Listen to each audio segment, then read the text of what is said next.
Ең патологын айтайын, патологы. Ертең Иса алейхиссалам түседі, білесіздер ғой, білесіздер ма? Түспейме әлде? Біреулер түспейді деп жүр дейді бір кісілер.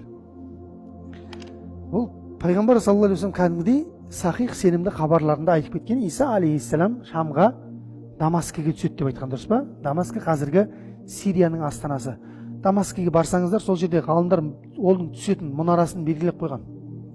Пайғамбар саллаллаху хадисінде келеді, аппақ мұнараның үстіне түседі деп. Умауилердің мешіті бар, соның жанында. Қарасаңыздар болады интернеттен. Мен тек ұшын беріп кете беремін, сіздер ары қарай алып кетіп отырасыздар ғой өздеріңізде ма?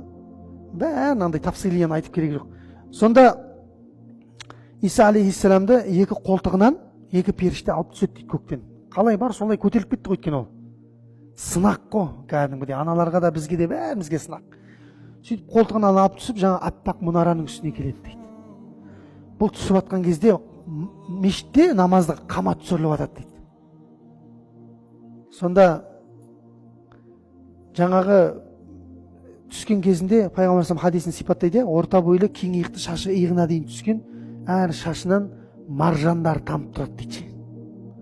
Шашы су сияқты да андай маржандар тамып тұрады. Қызыл өңді өте сымбатты жігіт дейді Иса алейхиссалам. Намазға қамат түсіріліп жатқан кезде адамдар Иса алейхиссаламды имамдыққа өткізеді дейді ғой. Сонда айтқан сөзін білесіздер ғой, мен Мұхаммедтің үмметінің алдына имамдыққа шыға алмаймын деп айтқан. Не то, что пайғамбар саллаллаху алейхи вассалам о кісіден абзал, біз үмметі о кісіден сондай дәрежедеміз. Сөйтіп біздің өзіміздің ішімізден шығады жаңа намазға. Ол жаңадан бір шариғат алып келе ма? Қайтадан ана забурды алып келе ма? Не жаңа інжілді?